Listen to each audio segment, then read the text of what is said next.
Okay, I figured it would be a good idea to give us a second example of a Taylor series that's not as trivial as e to the x. So let's let f of x be the natural log of x. And let's say I want the Taylor series this time to be centered at 2. Okay, so we start building some derivatives here. So f of x is the natural log of x. The first derivative is 1 over x, so that's x to the negative 1. The second derivative comes out as negative x to the negative 2.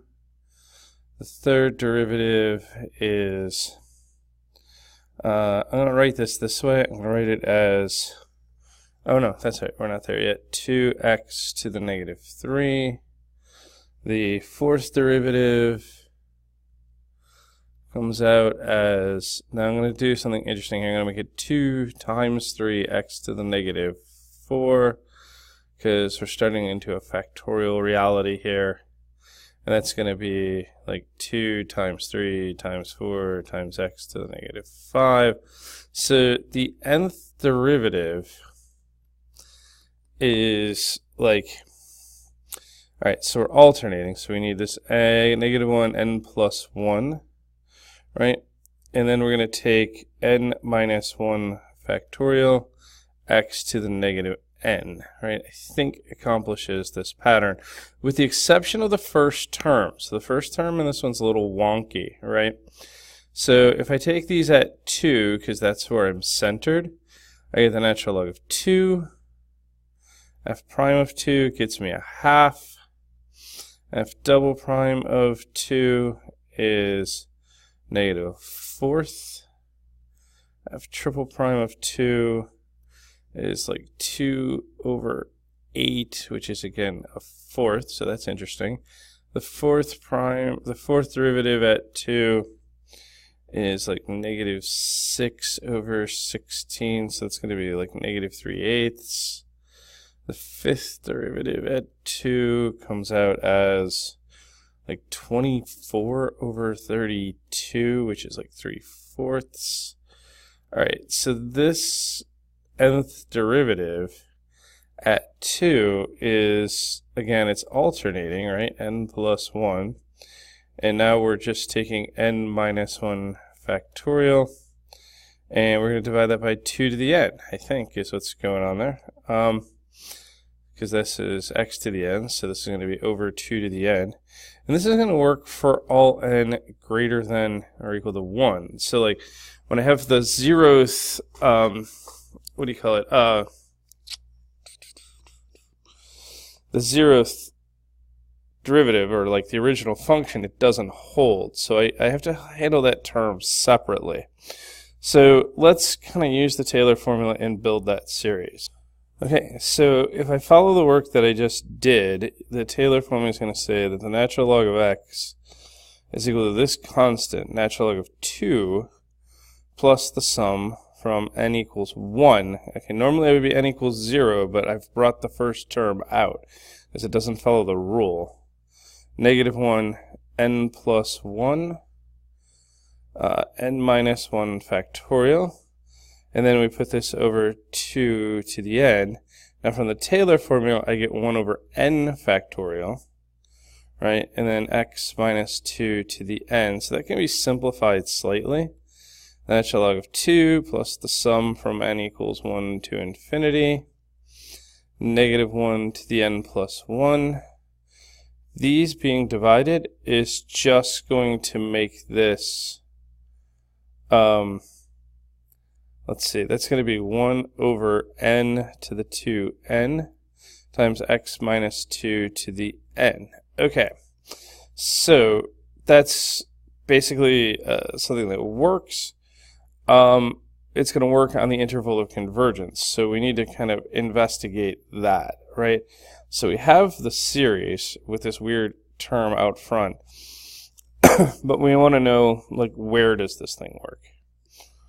So let's test the interval of convergence here. So you're going to use the ratio test, right? So we go limit as n approaches infinity. right? And then we get, what is this? X minus 2 to the n over n plus 1, 2 to the n plus 1 times 2 to the n, or n 2 to the n, over x minus 2 to the n, right? So that's going to come out as the limit as n approaches infinity. And then what do I get? I get n over n plus 1. And then I get a half.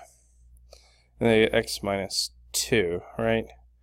So this means I get 1/2 times x minus 2, because that's just 1. And that has to be less than 1, which means the absolute value of x minus 2 has to be less than 2.